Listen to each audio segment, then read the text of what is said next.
नमस्कार। आकाशवाणी जयपुर अजमेर से प्रस्तुत हैं प्रादेशिक समाचार।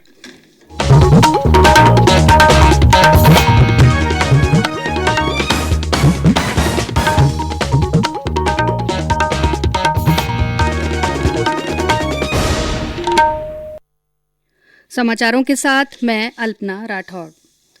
प्रधानमंत्री नरेंद्र मोदी ने कहा है कि कोरोना से लड़ाई जीतने के लिए विशेषज्ञ और वैज्ञानिकों की सलाह को प्राथमिकता देनी चाहिए। श्री मोदी ने आज मन की बात कार्यक्रम में कोरोना को हराने में लगे डॉक्टर्स, नर्स, एम्बुलेंस कर्मियों से बात कर उनके अनुभव साझा किए। प्रधानमंत्री ने कोविड वैक्सीन को लेकर कहा कि लोगों को किसी भी अफवाह में नहीं आना चाहिए। भारत सरकार की ओर से मुफ्त वैक्सीन का कार्यक्रम चल रहा है, वह आगे भी चलता रहेगा। उन्होंने कहा कि केंद्र सरकार ने सभी राज्यों को फ्री वैक्सीन भेजी है।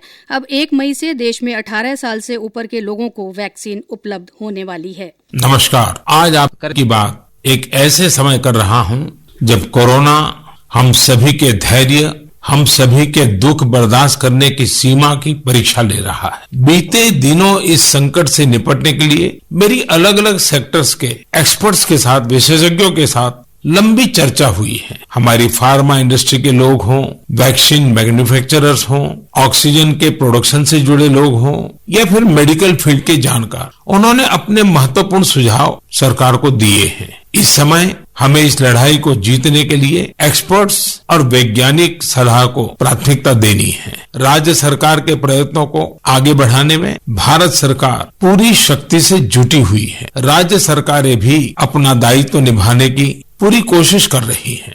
साथियों, कोरोना के खिलाफ इस समय बहुत बड़ी लड़ाई देश के डॉक्टर और हेल्थ वर्कर्स लड़ रहे हैं। वैक्सीन की अहमियत सभी को पता चल रही है।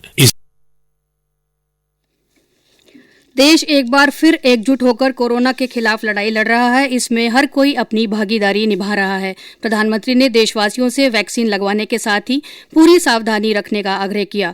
उन्होंने कहा कि दवाई भी कड़ाई भी, इस मंत्र को कभी नहीं भूलना है। श्री मोदी ने देशवासियों को महावीर जयंती की शुभकामनाएं दी और विश्वास जताया कि हम जल्द ही साथ मिलकर इस आपदा से बाहर आ जाएंगे। चिकित्सा शिक्षा सचिव वैभव गालरिया ने कहा है कि जरूरतमंद मरीजों को प्राथमिकता से मेडिकल ऑक्सीजन आपूर्ति की जा रही है। साथ ही इसकी बर्बादी को रोकने के उपाय भी अपनाए जा रहे हैं। श्री गालरिया कल जयपुर में वीडियो कॉन्फ्रेंसिंग के जरिए आयोजित बैठक में यह बात कर रहे थे। उन्होंने कोटा मेडिकल कॉलेज समेत कुछ अन्य अस्पतालों की ओर से हर सिलेंडर में बचने वाली कुछ पौंड ऑक्सीजन को उपयोग में लेने के तरीकों की सराहना की। गालरिया ने ऑक्सीजन की बर्बादी रोकने के लिए चिकित्सा महाविद्यालयों के प्राचार्यों, अस्पतालों के अधीक्षकों और अन्य चिकित्सा अधिकारियों को बेड टू बेड ऑडिट के निर्देश दिए। बीकानेर में कोरोना संक्रमण के गंभीर मरीजों के इलाज के लिए ऑक्सीजन उपलब्ध कराने के लिए सरदार पटेल मेडिकल कॉलेज में नया प्लांट शुरू किया गया है। जिला कलेक्टर नमित मेहता ने कल रात इसका उद्घाटन किया। इस प्लांट के शुरू होने से प्रतिदिन 150 से अधिक सिलेंडर ऑक्सीजन की आपूर्ति की जा सकेगी। इधर सीकर में ऑक्सीजन की बढ़ती खपत को देखते हुए जिला प्रशासन ने नीमका थाना में स्थापित 20,000 लीटर क्षमता के प्लांट में 204 ऑक्सीजन सिलेंडर को अपने कब्जे में ले लिया है। चूरू में कांस्टेबल संदीप रुलानिया ने उत्कृष्ट कार्य करने पर सरकार की ओर से मिले इनाम के 25,000 रुपये कोरोना संक्रमित मरीजों के इलाज के लिए ऑक्सीजन उपलब्ध कराने के लिए जिला प्रशासन को भेंट किए हैं।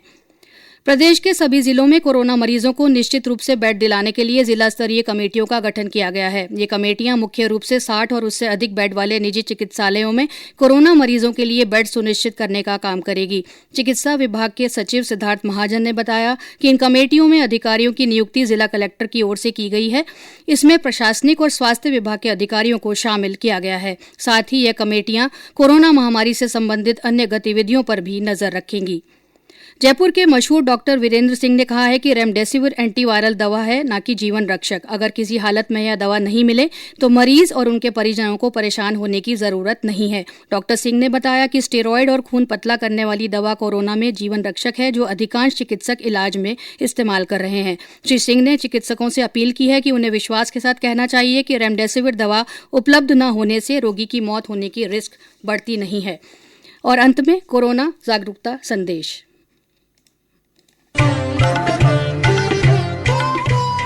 कोविड-19 से बचाव और सुरक्षित रहने के 3 उपाय। मास्क लगाएं, 2 गज दूरी है जरूरी, सुरक्षित दूरी रखें, हाथ और मुंह साफ रखें। इसी के साथ प्रादेशिक समाचार बुलेटिन समाप्त हुआ। हमारा अगला बुलेटिन राजस्थानी में दोपहर 3 बजे प्रसारित होगा। नमस्कार।